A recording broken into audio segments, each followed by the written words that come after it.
Welcome back to the show. Today I'm talking to Karen Simmers, who's a personal trainer and health coach who works primarily with seniors and people with Parkinson's. Today she's going to talk to us about the importance of finding enjoyable and sustainable exercise routines, especially as our bodies change over time. So let's get started. Welcome, Karen. I'm so happy that you could come on and be a guest on this podcast of mine as I kind of get it off the ground. Um, I met you over at Sagewell, and I love your enthusiasm and your creativity in your class and all that. And then you send me your bio, and I'm like, wow, you just do a lot. And so, of course, I want to know more about you, and I know that others who have worked with you would love to know more about you. And so that's why I have you. I want you to share your story, kind of maybe a little bit about, where you started and how you ended up where you are today. Oh, it's a Yeah. long story. In a nutshell. Strap your seatbelt on. First of all, thank you so much for inviting me to be a part of your podcast. I'm very flattered. So I guess I've been in the fitness and wellness profession for about 30 years. And it really sort of started naturally. I was working for Coca-Cola in the corporate environment, but I was kind of a gym rat. They had their own fitness facility, and I was always over there working out, taking classes. I joined the track team.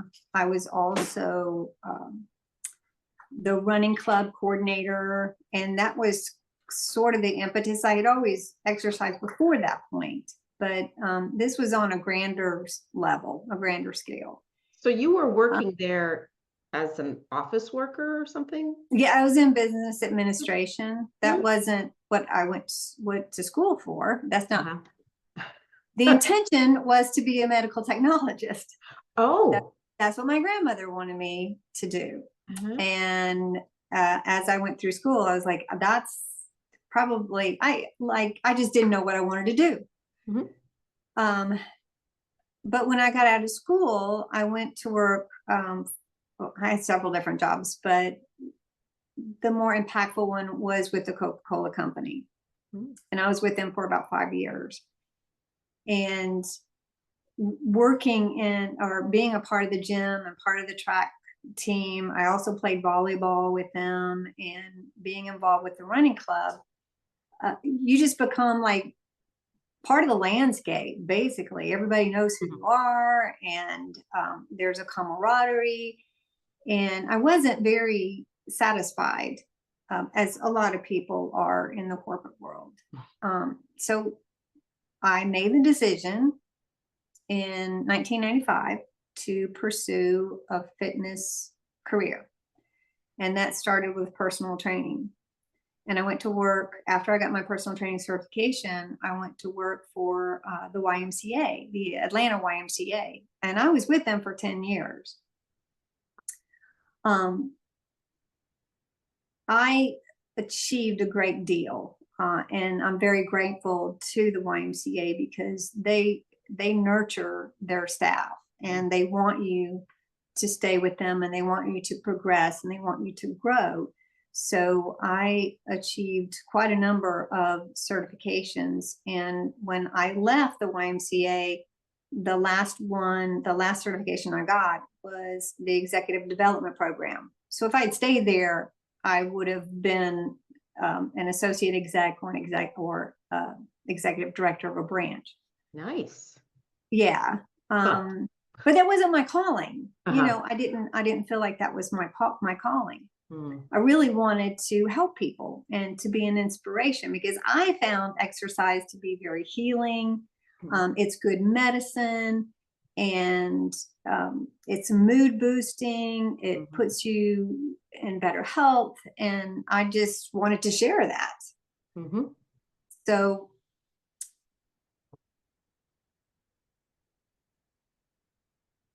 after the YMCA, I got an opportunity to work for a private country club. And I was with that country club for almost 15 years as an assistant athletic director. So during all those years, I got some other certifications, 500-hour yoga teacher through Yoga Alliance, functional fitness certification, senior fitness certification. I'm kind of stumped here. I can't remember all of them. Yeah, there's so many. So many. And did some teaching at the private country club. And that was all before we moved here to Greensboro. So when we moved here to Greensboro, I had a lot of experience and a lot of credentials. But I moved here with my husband for his job. So I was kind of lost. I really, it's a small town compared to Atlanta, and I had developed so much in Atlanta. So when I got here, I taught for a yoga studio and for a small women's health club, did some training and teaching there. And it was sort of like a little bit here and a little bit there. It was scattered all over Greensboro. And I got the opportunity to go to work for Sagewell Cone Health, which I felt very privileged for. And I've been with them since 2022. Which is when they opened, right? Yeah, they opened in January 2022. And I actually had a client at Wellspring next door. So I was going by there daily and was like, oh, what's happening right there? Beautiful building. Yeah. Yes, brand new facility. And I actually walked in with the intention of teaching yoga. And she said, the fitness manager at the time said, I've got enough yoga teachers, but I don't have enough personal trainers. And I was like, well, I do that too. So she hired me as a personal trainer. And about a month or so later, there was an opportunity to teach a yoga class, and it just snowballed from there. So then that supervisor left and another one came on board, and things started to grow for me. And she presented this proposal of getting certified to teach Parkinson's power. I really didn't know. I really knew very little about the disease, about the Parkinson's disease, but from her perspective, I seemed like a good fit for teaching the class. Yeah. So I took this certification, learned a tremendous amount about the disease and how the exercise helps them. And we started a class one time a week. And I noticed from my own personal research and from working with these people that there was more that could be done to help them.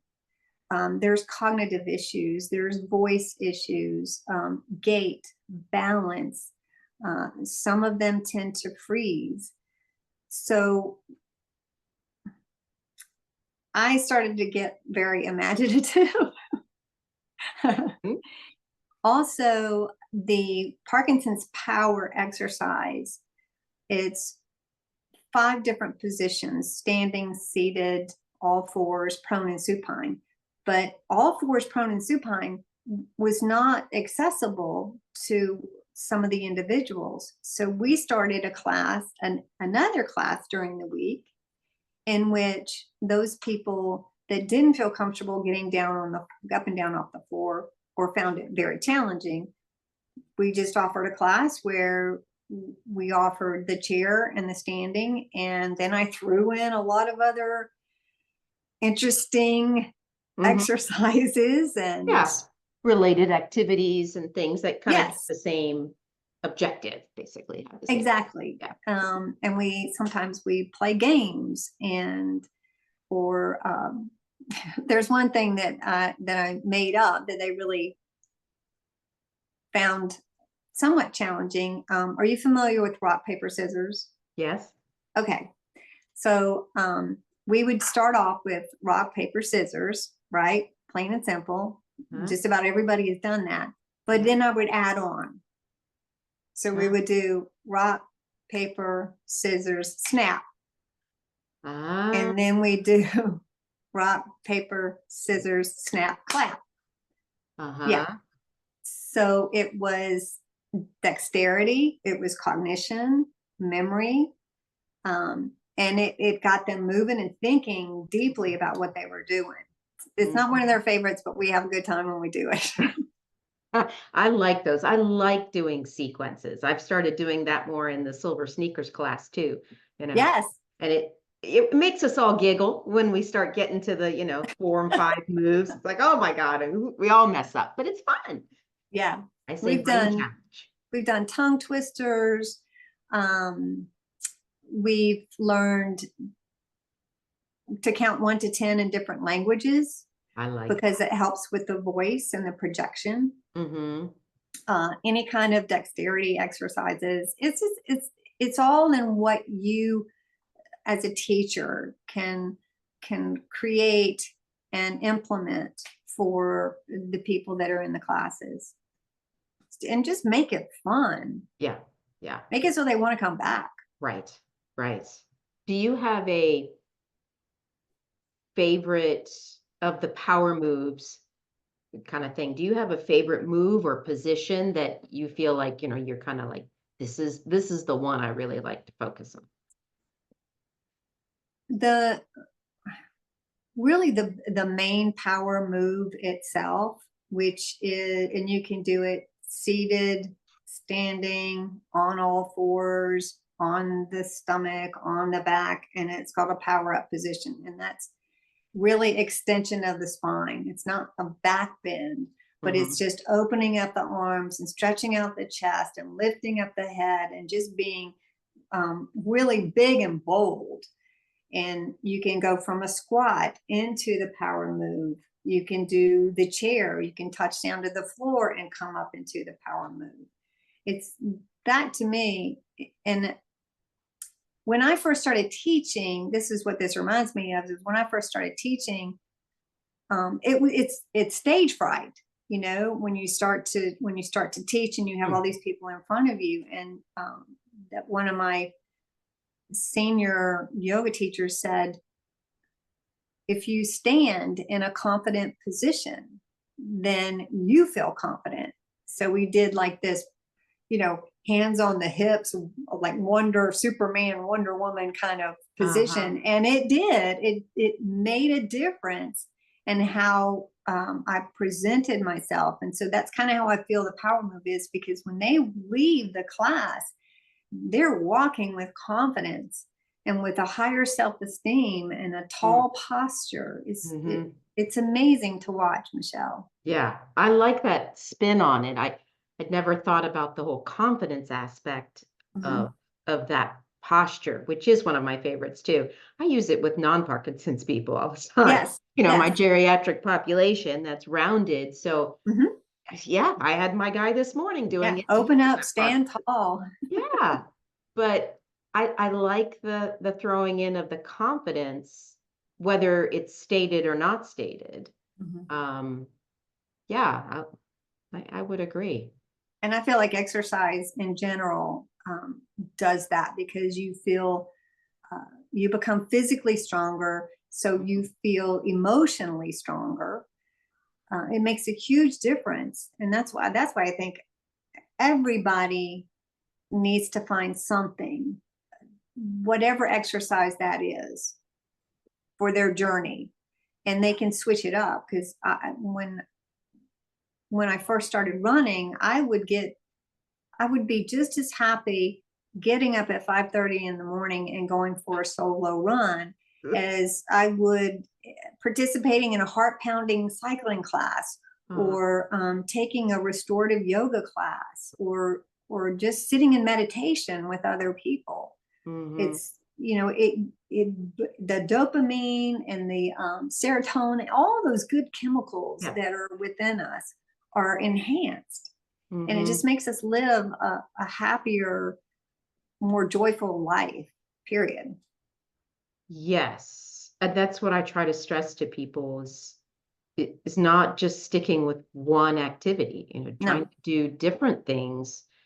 And there's so much out there now that there's didn't a used to be. lot out there. It's just so, I put out this newsletter every week, and I'm starting to really try to list the other stuff because I don't think they know about everything that's out Yeah, there, yeah. whether it interests them Um, or not, at least be aware that there's other stuff out there. yes, because you're either going to something might not fit for your body or your personality or your age, and it's nice to have the diversity of the different exercise routines or modalities so that you can find something that you enjoy. And um, I know pickleball is very popular right now. I haven't gotten to learn that yet. I haven't either yet, but I took one lesson. But it is a big thing, and yeah, Yeah, and some and I people that's hear their a lot. goal. Yeah, I hear a lot of people say it's fun. Hmm. So that's out there. I'm actually looking at the possibility of rowing, which I've never done Yep. for exercise, but it's been sort of an intrigue since I moved here to Greensboro, and the lakes are right here. Hmm. And I'm like, what a gorgeous, Yeah. fulfilling activity to do out in nature, on the water, Mm. you're being active. And I know when I go about first doing it, I'm gonna, it's going to be very awkward, Yeah. extremely awkward. Yeah. But I don't care. I'm going to That's do it okay. anyway. Yeah, you're learning a new skill, just like, Yes, our clients do. So it's always awkward when you yes. start a new skill. So you're kind of wrapping things up at Sagewell. Now, are you only doing the Parkinson's class now at Sagewell? Is that No, okay? I'm still personally training. I just turned over my yoga classes to another teacher. My Parkinson's classes I'll continue to teach those until the second week of July, I think. And I still have my personal training clients. But after that point, um, I'm going to be just on the sub list. So I Mhm. will substitute teach for the yoga classes there and for the Parkinson's when they need it. Mhm. Otherwise, you're just out enjoying life. Pretty much, yeah. That's great. You deserve Yeah, it. Yeah. I'm excited about that. I'm Yeah. excited because it's been the time is right. Um, I've been, I feel certain I will probably miss Mm. being able to help people. That's why I'm not stepping back completely. Mhm. And I want to be open to whatever the next opportunity is that might come up that fits in my lifestyle now. And Mhm. whether that's being more involved with Parkinson's or, I don't know, maybe the rowing thing will take me somewhere. I don't know. Mhm. I'm just kind of going to be open to it. Yeah. And there's a whole adapted Yes. program out there that you would probably be great at. Thank So you. sure they would need help, and they need people who know what they're doing. And so there's just stuff out there, that's for sure. Yeah. I've Huh. I've learned quite a bit. And that's another thing I like about being in this profession is that there's plentiful opportunities to learn more and Mm. to do more. Um, so I'm open to whatever Whatever, the universe wants me to. Yeah, yeah, whatever floats your way. that's right. Yeah, I think that's great. Do you have any particular stories of people that you really stick out in your mind? Any experiences you've had along your path of personal training or Parkinson's, or just like, wow, that one was memorable. Yeah, that's a tough question to answer. Yeah. Um, Mainly because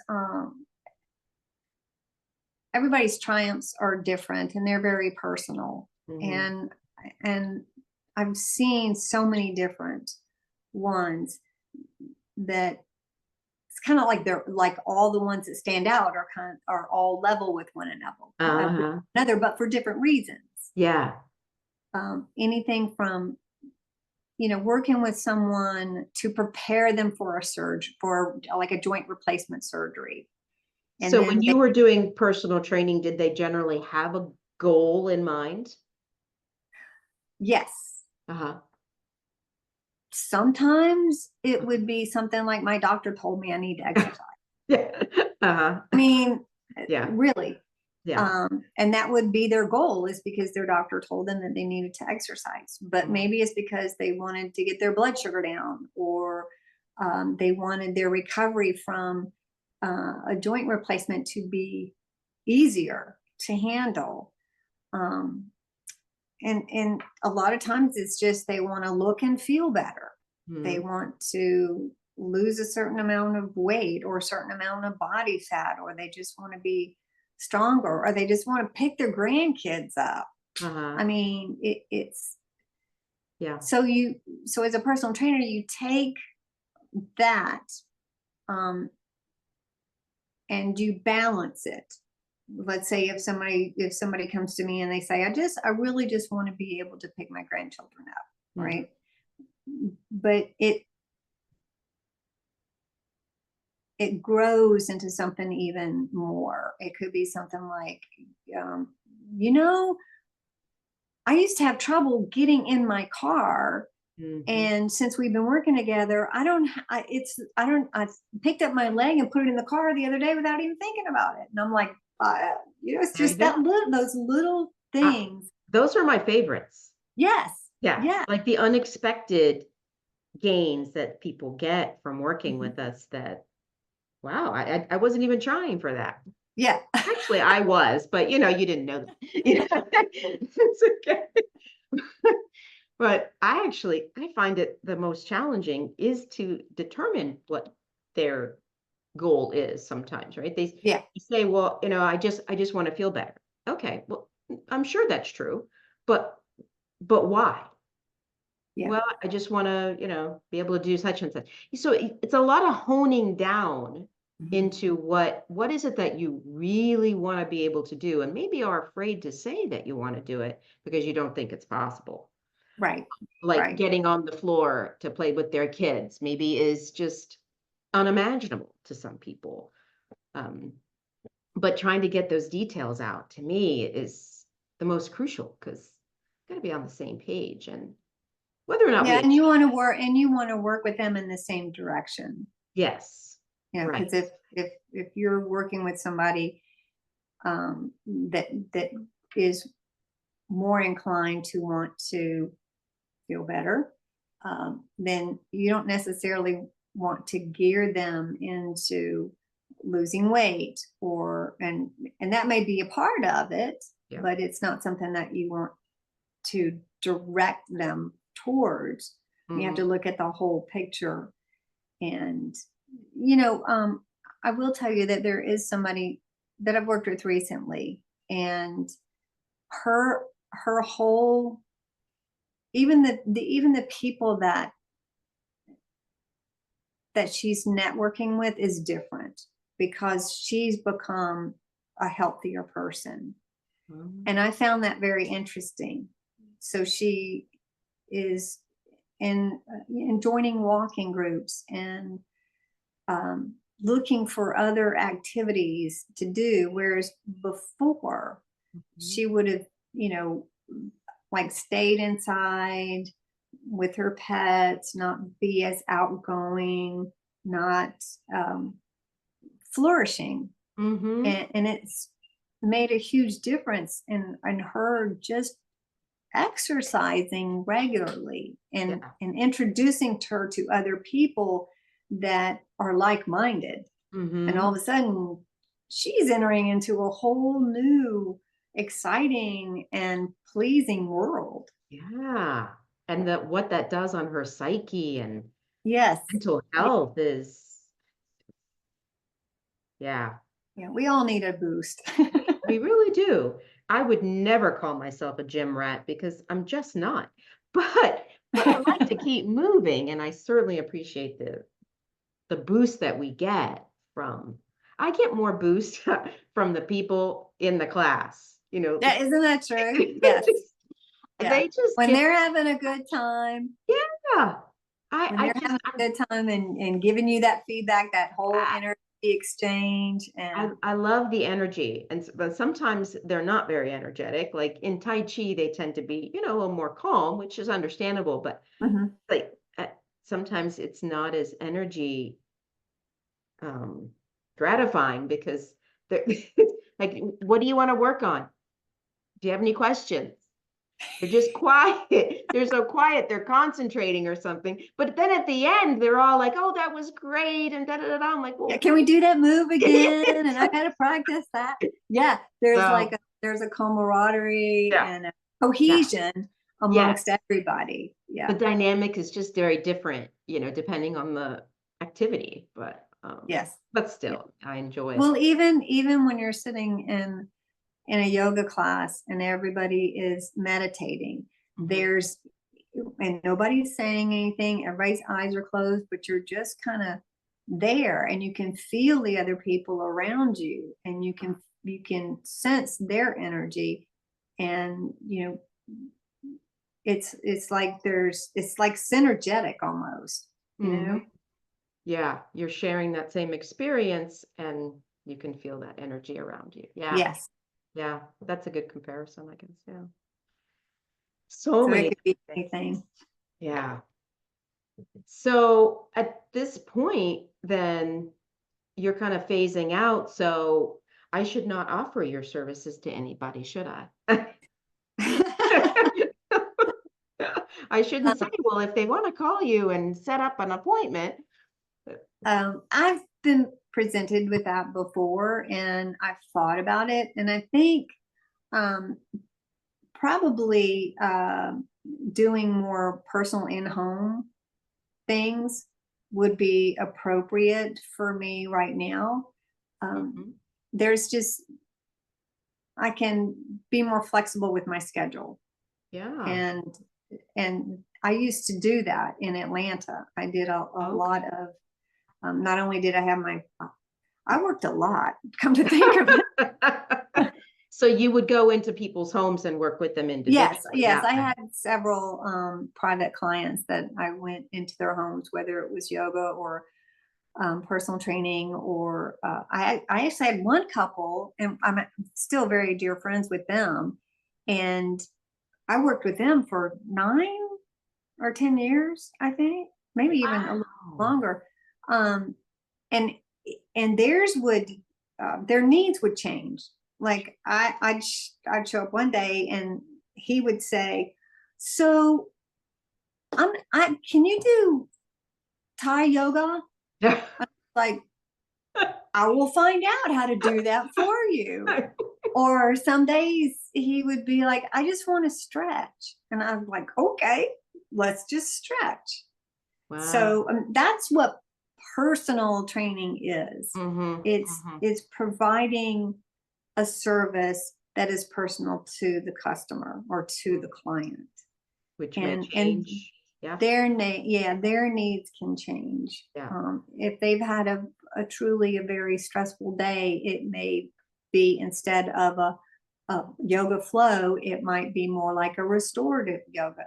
They just Mhm. want to be in poses where they're supported and quiet to reduce the stress and increase the parasympathetic nervous system. I think that is the joy of doing what I do too. Yes. Yes. I mean, I've done home health for 20 some years, and there's nothing like that, just one-on-one in their home where they're comfortable. And I don't have to make up what getting on and off their bed is like. In a clinic, how do you do that? It's not the Yeah, same. It's just that personal, very specific, and I love it. Yeah. yeah, And like, I mean, you were with them for so many years, you develop these relationships with these people. and it's a trust Yes. issue. Yeah. Well, Yeah. There's I had a client at Wellspring for for many years, for about 5 years, and she had macular degeneration, Mm. really intense macular degeneration, and they had a bingo game once a week, and she loved to play bingo, but she had trouble seeing the card. They magnified it, enlarged it as large as they could, but my role was to take her to the room where she played bingo, and she would have a handful of chips, and if the number was called, and this was another thing that was very interesting about her cognitively, she memorized where her numbers were on her 2 cards. Oh, she always had the same 2 cards then? Yes, yes. So that was beneficial. That's some brain skill Yeah, right it there. is. It really and truly is. She was a smart woman. She was a very smart woman. But sometimes, like when she would get cards in the mail, she couldn't read them. So, they would sit there on her little table, and I'd see them and I'd say, "Did you know you had a card here?" And she's like, "No." And I'm like, "No, let's open it up and read it." Or we started reading a book. And this was in addition to working with her, helping her to walk every day, or getting some kind of strength training, whether it was with bands or hand weights, anything like that, just to keep that blood moving. It was great. It was great. Wow. Yeah. And we just celebrated her, the anniversary of her passing, which was a year ago, and she was 90 years old. Oh my goodness. Yeah. It was pretty special. Yeah. Wow. Mm. But we have a very large population of that age group that there's a need for our assistance in that. Yeah. Not just to be a CNA or to be a nurse or whatever, but for companionship and for entertainment, to take them places. Yeah. Yeah. I see too many people stuck at home without family support, and they can't afford caregivers. And it's just Right. it's so sad to watch. And then they think, well, it's just my age. This is the way it is. No. Yeah, You and I I both know. know that. I know. Drives me crazy. I'm like, no, there's so much out there, you're just but they need the support to actually do that. And the family is often so overwhelmed, and I wish we had a They better. live far away, Yeah. or they're caught in that in between where they're having to take care of a parent as well as their children. Yeah. And that's a difficult, challenging place to be. Yeah. Yes. Just emotionally and physically it is. So yeah. Yeah. It's a tough How we got spot. going on that, but I'm glad we did. Yeah. Anything we can do though to help, I know is good. So we're here. Yeah. So wow, you've done a lot. Yeah, I guess I have. But it's not over yet. That's not over yet. Your story is not over. It's just another chapter. And I think it will be interesting to see what this next chapter will be for Well, you. and plus I want I love my yard. I absolutely love it. There's a lot of things I cannot do. I'm not capable of doing, especially when I'm looking at, a camellia that's probably 20 feet tall. But, but I love getting out there and planting things or moving things or trimming the hedges or anything. I just, that to me, it's good, hard, natural work. Yes. And I like it. I like it a lot. Yeah. Yeah, I agree. I don't know what I'm doing out there, but if someone will just tell me what I to do, don't I'll do either. it. It's okay. It doesn't matter. I've planted many of things that didn't make it and just move on. Yeah, I've moved a few things a few times. Oh, well, yeah, that's okay. It's fun though. Yeah, I'm like you. It is. I enjoyed that It work. is fun. Yes. It's natural work. Yeah. Wow. Is there anything else that you want people to know about you, or any advice that you have for the people out there?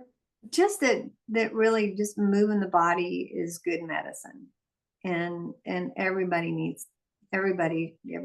should do it, to whatever degree, even if it's just, um, my dad lives in a cul-de-sac, just north of Charleston, and he's 86 years old, and he doesn't move enough. Mhm. But there's a little lady that lives with her family a couple of doors down, and she gets out there every single day, twice a day, and walks to the end of the cul-de-sac and back every single day. And I saw her out there one day when I was visiting my dad, and I went running out there because I just wanted to talk to her. I Yeah, just yeah. curious. Yeah, Uh-huh. like, how old is she, and how long has she been doing this, and how far does she walk? And you know, Yeah. she was No, I know. probably like, Who are you? yeah, No, she was probably pretty proud of herself. I know my mom is always very proud of herself when people comment on, how she moves or whatever. So they yeah, like to be, I think, recognized for what they've accomplished as they've yes. aged. No matter how little or how great it is. Yeah, exactly. Yeah. Just move, as no, And Nike to said. try different Yes. activities. Um, Please don't just walk if you can do something else. Yeah. right. And find something that is um fun, because more than likely you're gonna stick with it, and something that you enjoy. And also understand um that as your body changes, then your favorite exercise may change. I don't run anymore. I mean, clearly I did a lot for Hmm. for quite a while, and my knees just do not like it, Yeah. and that's okay. Hmm. And my husband and I used to rock climb. Well, he has arthritis, and so that prevents him from doing the rock climbing that we used to do. Plus, it's an extreme sport, so at Yeah. some point, at some point, you're like, "Huh, Mm. maybe we could find something a little safer." Yeah, but he keeps moving, doing something else, right? Yes, yes. My husband is a woodworker, so on he does that as a hobby. Uh-huh. So, in fact, that's where he is right now. He's out in the wood shop, um, and he does. It's not cardiovascular, but he's active. He's And active. Yeah. Yeah. yes, Okay. I'm sure you keep him moving anyway. So yeah. yeah, yeah, I try to. Yeah. Well, thank you so much, Karen, for taking time out of your day to chat with us and share Thank your you, story. Michelle. I really appreciate it. Yeah. And I'm sure we'll see more of you somewhere someday. Yes, for sure.